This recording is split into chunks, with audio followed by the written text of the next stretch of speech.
started with a phone call, just a normal Tuesday evening. I was sitting at the kitchen table eating dinner alone because she was working late. Again, I didn't mind. It wasn't unusual. But when my phone buzzed on the table, the name that flashed across the screen wasn't mine. It wasn't her work colleague either. It was a name I didn't recognize. She never let her phone out of sight, never left it unlocked. I told myself I was being paranoid, that it was probably nothing. I couldn't shake the feeling that something wasn't right. The message on her phone, as casual as it seemed, made my blood run cold. A simple, "I miss you. Can't wait to see you tonight." The words didn't lie, but they weren't meant for me. I didn't need to read anymore. I didn't need to know the details. My chest tightened, a sinking feeling spread through me. I stared at the message, holding my breath as if my lungs could take in enough air to push away the cold reality. I didn't confront her immediately. I waited until she came home. We ate dinner in silence, the tension thick between us. She kept glancing at her phone like it had the answers I couldn't find. I wanted to ask. I wanted to scream, but I didn't. Instead, I waited for the moment when her lies would be exposed, when her guilt would finally break her. After we finished, I stood up to clear the table. She was still sitting there, lost in thought, eyes glued to the phone, and that's when it hit me. The realization that I wasn't going to get an apology. I wasn't going to hear the truth. She wasn't going to give me the closure I needed, so I did what I had to do. I walked away, not dramatically, not with anger. I simply grabbed my keys, my jacket, and walked out without a word.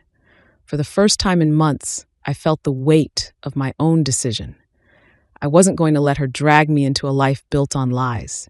I wasn't going to play second fiddle to someone else's secret. The apartment I rented was small, nothing fancy, but it was mine. And for the first time in a long time, I felt free. Free from the lies, the hurt, the years spent pretending things were okay when they were falling apart. I didn't know where I was going or what I was doing, but I knew I couldn't stay not in that house, not with her days past. I threw myself into work. I kept my distance from my friends too. I didn't want their pity. I didn't want to hear "you deserve better," because it didn't change anything. What I deserved didn't matter anymore. What mattered was that I was finally free of her deceit. But then she started calling.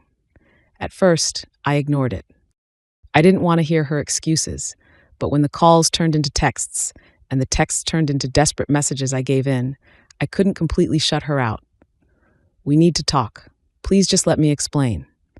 I never meant to hurt you." I read every one of them. I couldn't stop myself. Part of me wanted to know if she was sorry.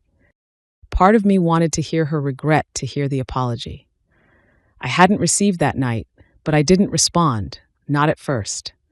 Then one evening, after about 2 weeks, I was sitting on the couch flipping through a magazine when I heard it, a knock on the door. At first I thought it was a mistake, a wrong address, but then I heard her voice. "Please open up. I need to talk to you." I didn't move at first. I thought I could pretend it wasn't her, that maybe if I stayed quiet, she'd go away, but she didn't. She knocked again, louder this time. Then I heard her say, "I've been waiting for you to come back." I opened the door not to let her in, but to see what was left, to see if she had finally figured out what she lost. She stood there looking smaller than I remembered. Her eyes were swollen, her makeup was smudged, her hands were trembling as she held herself together. "I'm sorry," she whispered, her voice cracking. "I know I don't deserve your forgiveness, but I need you to know how sorry I am. I never meant for it to happen. Please just give me a chance to make it right." I didn't know how to respond. I didn't know if I wanted to. Part of me still cared about her. Part of me wanted to believe that maybe she could change, but that part of me was fading. The truth had already broken through. I couldn't unsee what I saw. She had lied.